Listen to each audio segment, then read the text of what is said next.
Hey everybody, this is Natasha from Divine Creations, and today I am working with my brother Scan and Cut. It's been at least a year and a half that I've even touched this machine. It just didn't have the features that I needed to create the designs that I had in mind, but today I had a feeling, I don't know, just something came over me. I said, let me plug it in, wipe it off, and see what's happening with my Scan and Cut. And I found so many new features, some great new techniques that they have added to their canvas, and it's amazing. Now, the print and cut part still not as advanced as Cricut and Silhouette, but they're trying.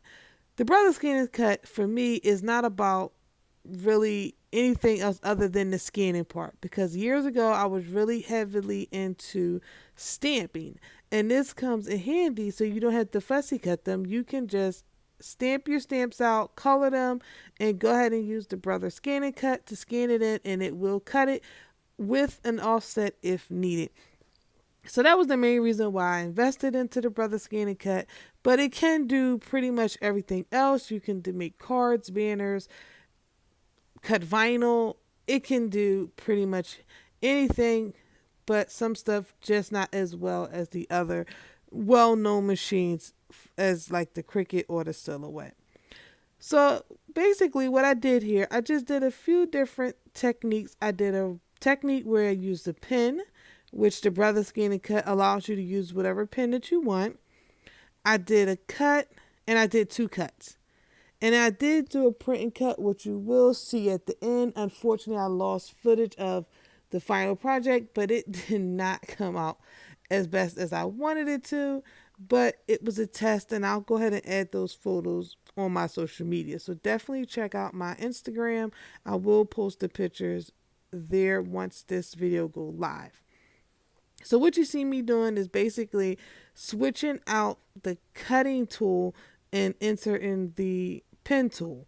This is a pen that I did receive in the jewel box, and as you see, I never even opened it, so I was excited to try it, but the adapter did not squeeze it tight enough to hold it down to write with, so I wasn't able to use it. But my Cricut gel pen, are they gel pens? No, my Cricut pen, I don't think it's a gel pen, but that did fit a little bit better than this pen. I think it was just too small.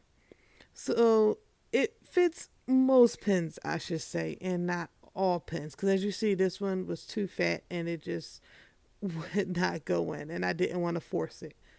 But I have a lot of Cricut pens, so I would never have an issue of not having something that will fit inside of the adapter so that I can write and customize and get it to write in all kind of fonts, and it will also fill in the empty spaces. It will not just do just an outline.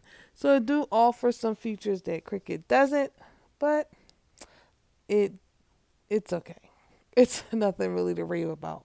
So at this point, I'm basically just going to test out the print and cut portion, which it does not have registration marks. So if you're familiar with Cricut, it's not going to print with registration marks. It's going to turn all your images into a PDF, and you would basically just print it like you would normally outside of the Brother Scan and Cut canvas. It would just print, and then it's going to scan it. And the best way to use their print and cut feature is to always print with a black border so it's easy to read. It can read color, but it's just not that good. So if you're going to use a Brother Scan and Cut for stickers, definitely make sure that you have a black border and you'll be fine. So I'm not going to ramble on too much more. You could just continue to watch the rest of the video. Like I say, I will post the final project on my Instagram because I don't know what happened here. I think it was just lost. But that's pretty much it. All right, y'all. Thanks for joining in. If you have any suggestions for more videos or if you would like to see more brothers Scan and cut projects, just let me know.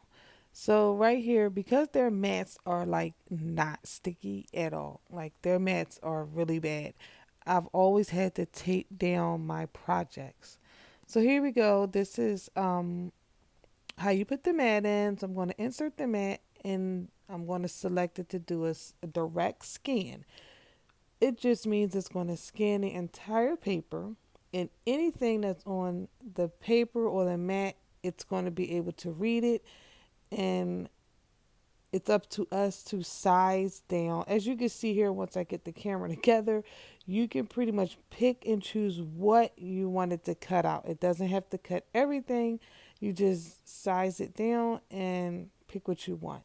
You also have options to pick and choose which like portion of the design you want to cut out, because some did not scan too good. As you can hopefully see a little bit of the top images, they did not completely, the machine didn't completely read the whole image. So what I did was I went through and deleted some of the cuts, just so I don't waste time cutting things I know that's not going to cut correctly. So I went on and added a border. I'm going to select cut once I feel like everything is right. So that's basically what I'm doing here, is just double checking everything, going through deleting things that I don't want it to cut out. I just didn't want to waste too much time. And then eventually, as you'll see, I'm just going to scrap this whole scan and just rescan it and do it all over. And that's pretty much it. So this is the part where I'm just going to just scan it all over again. I just wasn't happy. And even sometimes if you move the paper to a different spot on the mat, that will play a part and you may get a better scan. But with this machine, it's really just trial and error. You really don't know. And if you're not happy with it, just don't be impatient and cut it anyway. Just keep rescanning it or adjust your paper until you are completely satisfied. But this is the whole point of having a black border around your images. It's going to make your life so much easier.